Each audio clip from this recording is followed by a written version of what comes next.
제가 이 이야기를 털어놓는 이유는 정말 억울하고 분해서예요. 평생 믿었던 사람이 제 등 뒤에서 어떤 짓을 했는지 안 순간 저는 숨이 막혔습니다. 이걸 어디서부터 어떻게 풀어야 할지 지금도 모르겠어요. 저는 결혼한 지 12년 된 평범한 주부였습니다. 남편과 저는 딱 보기엔 문제가 없는 가정이었어요.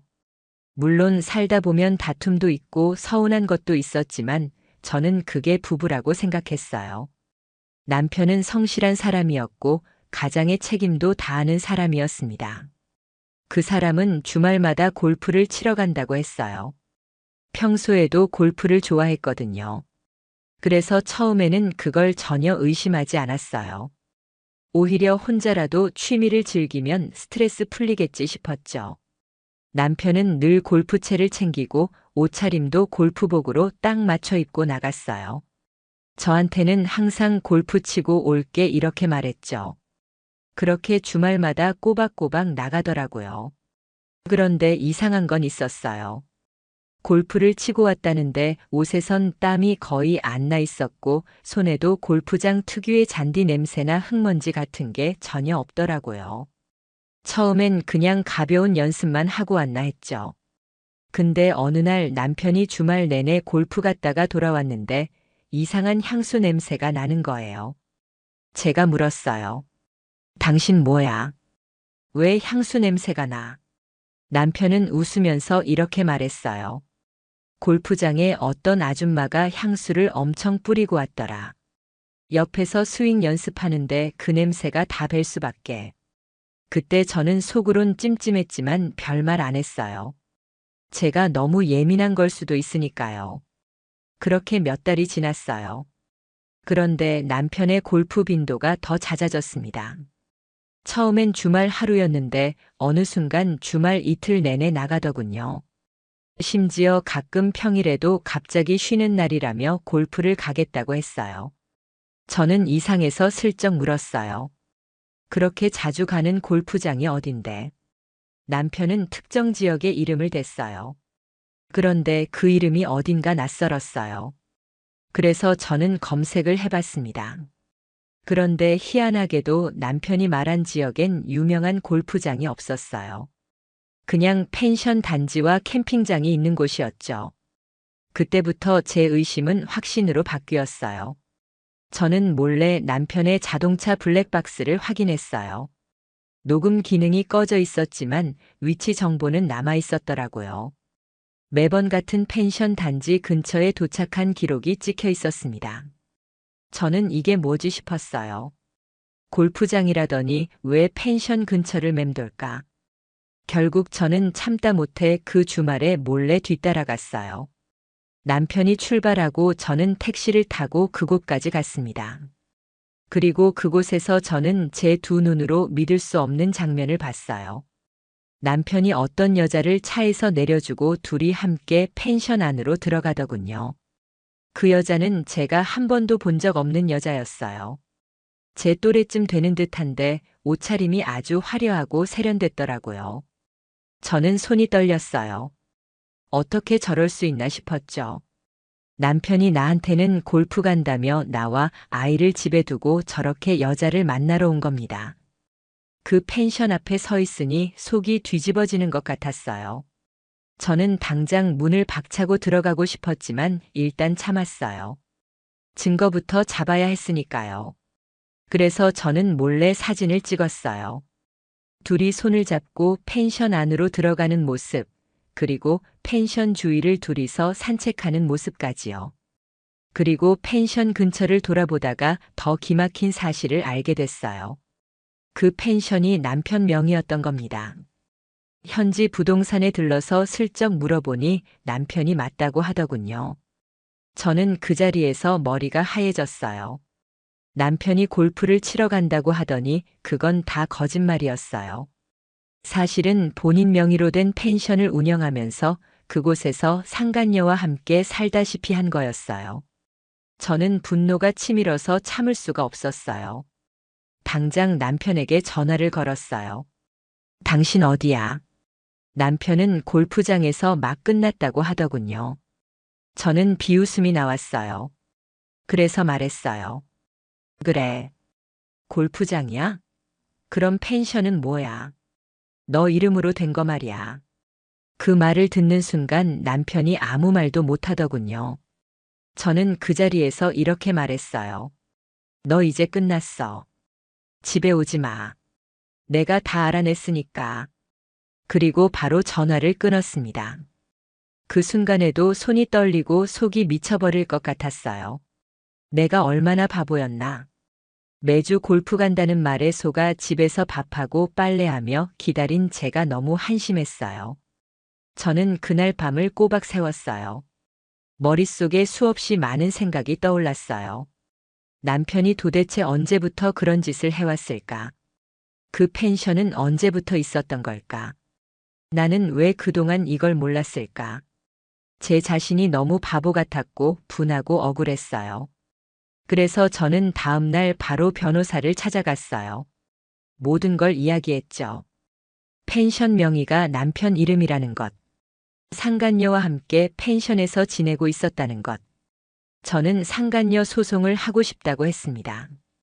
변호사는 제가 모아온 증거들을 꼼꼼히 살펴보더니 충분히 가능하다고 했어요.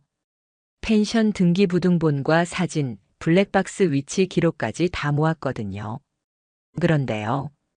변호사가 그러더라고요. 이 펜션 소득 신고도 안 되어 있네요. 아마 재산 숨기려고 만든 것 같네요. 저는 그 말을 듣고 또 한 번 화가 치밀었어요. 저 인간이 그 펜션에서 상간녀랑 살림 차려놓고 그걸 나한텐 골프장이라고 둘러댔던 겁니다. 심지어 사업 소득도 숨기고 있던 거였어요. 그래서 저는 남편의 통장과 카드 내역까지 모조리 뒤졌어요. 펜션과 관련된 거래 흔적이 있더군요. 상간녀 명의로 돈이 입금된 내역도 있었습니다. 그때 저는 깨달았어요. 이 인간들은 그냥 불륜이 아니라 아예 저를 속이고 그 펜션을 공동의 집처럼 쓰고 있었던 거였어요. 남편의 월급에서 빠져나간 돈도 그 펜션 운영비였고 상간녀 생활비였어요. 저는 치가 떨렸어요. 내가 번 돈이 저 여자한테 가고 있었던 겁니다. 결국 저는 상간녀 소송을 접수했어요. 변호사가 준비해준 소장에는 이렇게 적혀 있었습니다. 피고는 원고의 혼인 중 배우자와 부정한 관계를 지속하였고 그 거점으로 사용된 펜션은 배우자 명의의 은닉 재산으로 확인됨. 이에 정신적 피해에 대한 손해배상 및 상간 배우자에 대한 법적 책임을 묻는다. 그걸 보는데 손이 덜덜 떨렸어요. 이렇게라도 하지 않으면 저는 무너질 것 같았거든요. 그리고 이혼 소송도 함께 준비했습니다. 남편이 연락을 해왔지만 저는 받지 않았어요. 대신 변호사를 통해 이렇게 전했어요. 더 이상 남편과의 대화는 없습니다. 법적으로만 이야기하세요. 남편은 저한테 찾아오겠다고 했지만 저는 집도 비워버렸어요. 그 인간 얼굴 다시는 보고 싶지 않았거든요. 그런데 남편이 집 앞에 와서 울고불고 했다는 소식을 들었어요. 친정엄마가 그러더군요. 네 남편 집 앞에서 울더라. 이제 와서 왜 저러는지. 웃기지도 않았어요. 이미 돌이킬 수 없는 짓을 해놓고 울면 뭐 하냐고요. 그렇게 후회할 거면 애초에 그 펜션을 샀어야 했나요? 저는 속으로 그렇게 외쳤어요. 소송이 시작되면서 상간녀도 변호사를 선임했더군요. 그 여자는 어처구니 없는 말을 했어요. 저는 펜션 운영 직원일 뿐이었어요. 제가 그 말을 듣고 얼마나 웃었는지 몰라요. 직원이랑 펜션에서 같이 산책하고 사진 찍고 돈까지 받아가나요? 증거가 넘치는데도 저렇게 뻔뻔할 수 있구나 싶었어요. 그래도 법원에서는 제 손을 들어줬어요. 판결문에는 이렇게 쓰여 있었습니다. 피고는 혼인 파탄의 책임이 있음이 명백하고 그 관계를 유지하며 경제적 이득까지 취한 점을 고려하여 손해배상을 명령한다. 저는 그 판결문을 받아들며 비로소 조금이나마 위로를 받았어요. 이게 정의구나 싶었습니다. 이혼도 무사히 마무리됐어요. 남편은 펜션과 관련된 숨겨진 재산까지 다 드러났고 그걸 저한테 일부 보상하라고 법원이 판결했어요. 남편은 이혼하면서도 저한테 매달리더군요. 미안하다. 진짜 미안하다. 다시는 안 그럴게. 저는 그 말에 딱 한마디 했습니다. 당신이 그 펜션에 묻혀 살았으면 좋겠어. 평생 그 여자랑 썩어라. 그렇게 저는 이 인간과 완전히 끝냈어요. 이혼 판결이 난 뒤에도 제 속은 전혀 시원하지 않았어요. 법적으로 이긴 건 맞지만 제 마음속에서 끓어오르는 분노와 치욕은 도무지 사라지지 않았어요. 펜션에서 남편과 상간녀가 함께 보냈을 시간들. 내가 혼자 애 키우고 집안일하며 지친 몸을 이끌고 남편을 기다리던 그 순간들에 저둘은 얼마나 즐겁게 웃고 떠들었을까. 그 생각만 하면 밤마다 잠을 이룰 수가 없었어요. 그런데 더 어이없었던 건 그 펜션이 그 뒤로도 운영되고 있었단 사실이었어요. 법원 판결로 일부 재산 분할이 이루어졌지만 남편은 그 펜션을 상간녀에게 넘겼더군요. 저는 그 사실을 듣고 또 한 번 피가 거꾸로 솟는 기분이었어요. 법적으로 이겼지만 실질적으로 저 인간들은 여전히 그 펜션에서 기생하고 있는 셈이었거든요. 저는 도저히 참을 수가 없었어요. 이렇게 끝낼 수 없겠다 싶었어요. 그래서 저는 방법을 찾기 시작했어요. 남편과 상간녀가 그 펜션에서 무슨 일을 벌이고 있는지 제대로 조사해 보기로 했습니다. 제가 찾은 건 그 펜션의 SNS 계정이었어요. 그 계정에는 매주 새로운 사진과 이벤트 소식이 올라오고 있었어요. 근데요, 그 게시물마다 남편과 상간녀의 흔적이 고스란히 남아 있었어요.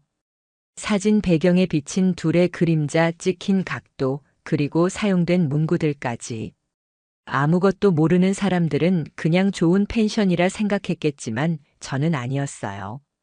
하나하나가 저를 조롱하는 듯한 느낌이었어요. 저는 이대로는 안 되겠다는 생각이 들었어요. 그래서 지인들에게 사실을 알렸어요. 그리고 커뮤니티에 글을 올렸습니다. 이 펜션의 실체를 아시나요? 저는 이 펜션의 전 주인과 상간녀에게 모든 걸 빼앗겼습니다. 저는 그 안에 법원 판결문도 일부 캡처해서 올렸어요. 그들이 어떤 짓을 했는지 세상에 알리고 싶었거든요. 그 글이 퍼지고 나서 펜션 계정에는 악플이 달리기 시작했어요. 상간녀 펜션 부정한 돈으로 운영되는 곳, 이런 댓글들이 이어졌습니다. 그리고 지역 커뮤니티에도 그 소식이 돌면서 손님이 급격히 줄었다고 하더군요. 저는 그 말을 듣고 속이 좀 시원했어요. 그래, 저 인간들 편하게는 못 살겠구나 싶었죠. 그 와중에 남편이 저한테 연락을 해왔어요. 왜 이렇게까지 하냐? 너도 재산 받았잖아. 그 한마디에 저는 기가 막혔어요. 재산 좀 받은 걸로 이 모든 치욕이 씻겨진다고 생각하는 그 인간의 수준이 더러웠어요. 저는 딱 잘라 말했어요. 나는 너희들이 평생 이 죗값을 받길 바랄 뿐이야. 재산이 문제가 아니야. 너희가 짓밟은 내 인생을 생각해봐. 그 뒤로 남편은 연락을 끊었어요. 대신 상간녀가 저한테 소송을 걸겠다고 협박을 하더군요. 명예훼손이라나 뭐라나. 저는 웃음밖에 안 나왔어요. 판결문도 있고 사실관계도 명백한데 뭘로 명예가 훼손됐다는 건지요. 저는 변호사와 상의했어요. 변호사는 걱정 말라며 오히려 반소를 걸어도 된다고 했습니다. 그 말을 듣고 저는 더 이상 두려울 게 없었습니다. 그리고 또 하나의 복수를 준비했어요. 남편이 숨겨둔 또 다른 재산이 있을 거라 확신했거든요. 저는 조사 전문 업체를 통해 남편의 재산을 추적했습니다. 그리고 결국 또 다른 명의로 된 예금과 주식 계좌를 찾아냈어요. 법원에 추가로 재산 분할 청구를 했습니다. 저는 끝까지 한 푼도 남기지 않고 받아내겠다고 마음먹었거든요. 그렇게 하나하나 남편의 숨겨진 재산을 찾아냈고 법원에서도 저의 손을 들어줬습니다. 남편은 결국 더 많은 돈을 저에게 지급해야 했고 그 와중에 펜션 운영은 점점 어려워졌다고 하더군요. 저는 속으로 생각했어요. 그래, 돈 한 푼 남기지 말고 바닥까지 떨어져라. 내가 내 인생 짓밟은 값이야.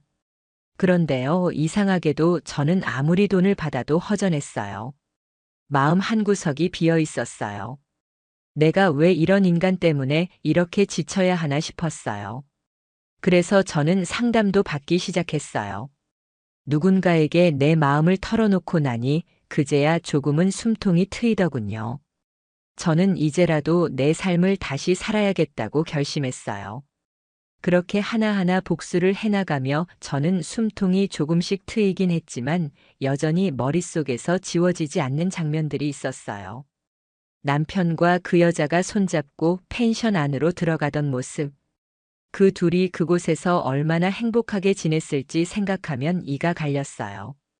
그래서 저는 끝까지 그 둘의 흔적을 다 지우고 싶었습니다.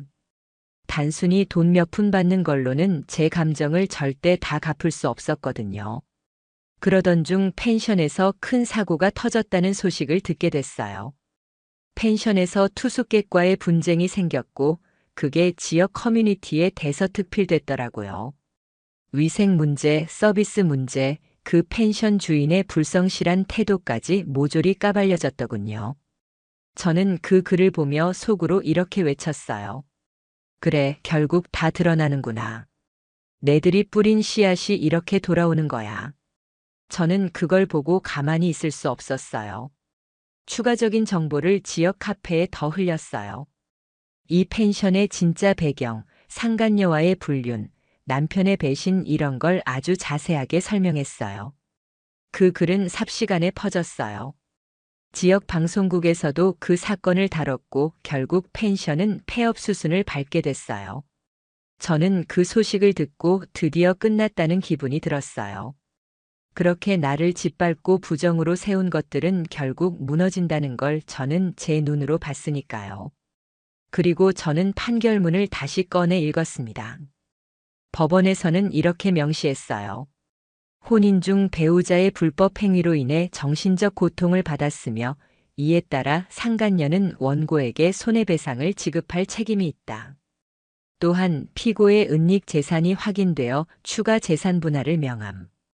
그 문구를 읽으면서 저는 그래도 정의는 살아있구나 싶었어요. 물론 그 정의가 내 마음의 상처를 다 치유해주진 못했지만 적어도 저 인간들이 죗값을 받게 한 것만으로도 충분했어요. 그리고 얼마 후 남편이 다시 연락을 해왔어요. 이런 식으로 살아선 안 되겠다며 다시 잘해보고 싶다고 했어요. 저는 웃음밖에 안 나왔어요. 그때 남편한테 이렇게 말했어요. 내가 다시 살고 싶으면 네 인생 알아서 해. 내 인생엔 너 따윈 없어. 그렇게 마지막 통화를 끊었습니다. 아이에게도 사실을 털어놨어요. 아이가 알면 상처받을까 걱정했지만 언젠가 알 진실이니까요. 아이는 처음엔 충격을 받았지만 시간이 지나면서 저를 더 응원해줬어요. 엄마, 이제 엄마 행복하게 살아. 그 말이 얼마나 큰 위로가 됐는지 몰라요. 저는 상담도 꾸준히 다니며 내 상처를 치유했고 새로운 직업을 갖기로 했어요. 작은 디저트 카페를 오픈했죠. 이번엔 제 이름으로 제 손으로 만든 가게예요.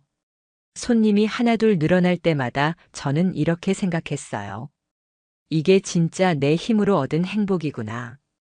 더 이상 남편이 남겨놓은 그늘에 있지 않겠다고요. 그렇게 제 삶은 조금씩 안정됐고 아이와 함께 조용하지만 단단한 일상을 살아가고 있어요. 그리고 저는 절대 잊지 않아요.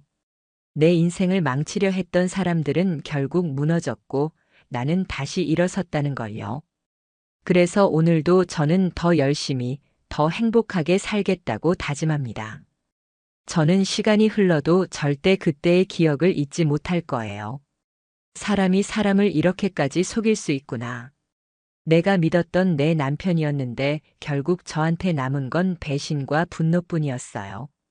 그 인간이 남긴 건 상처였지만 저는 그 상처를 안고서라도 앞으로 걸어가야 했습니다. 저는 더 이상 그 인간의 그림자에서 살지 않겠다고 마음먹었어요. 그러다 우연히 남편의 소식을 들었어요. 펜션 폐업 후에도 이것저것 장사를 해봤지만 다 망했다고 하더라고요. 상간녀와도 결국 헤어졌대요. 서로 돈 때문에 싸우다 끝났다고 하더군요. 그 소식을 듣는데 묘하게 씁쓸했어요. 어쩌면 저 인간의 끝은 이렇게 초라해야 마땅한 거였죠. 본인이 뿌린 씨앗이었으니까요. 그런데 그런 소식을 들으면서도 저는 별로 시원하지 않았어요. 제 인생에서 이미 그 사람은 끝난 존재였거든요. 복수도 끝났고 재산도 받아냈고 법적 판결도 이겼지만 결국 제 마음속에 남은 건 상처뿐이었어요. 저는 그걸 인정하기로 했어요. 상처는 없앨 수 없는 거구나. 그냥 안고 살아야 한다는 걸요. 지금은 아이와 함께 소소한 행복을 찾으며 살고 있어요. 아이가 가끔 묻습니다. 엄마, 왜 그렇게 열심히 살아? 그럼 저는 대답해요. 엄마는 다시는 무너지고 싶지 않아서 그래. 저는 아이 앞에서 당당한 엄마이고 싶었거든요. 아이에게만큼은 절대 부끄럽지 않은 사람이 되고 싶었습니다. 그래서 저는 오늘도 제 일을 하고 있어요. 제가 다시 시작한 카페에서 손님들 맞으며 하루하루 열심히 살아가고 있어요. 손님들이 웃으며 돌아갈 때마다 저는 조금씩 마음이 치유되는 걸 느껴요. 그때마다 속으로 외칩니다. 나는 끝까지 살아남았다. 그게 저한테는 진짜 승리였어요. 복수도 판결도 결국 저를 다시 일으켜 세운 건 제 의지였으니까요. 이 영상을 보는 여러분, 절대 잊지 마세요. 어떤 배신과 아픔도 결국 견디고 이겨내면 그게 복수입니다. 절대 무너지지 마세요. 저는 끝까지 버텨서 이렇게 다시 살아났으니까요.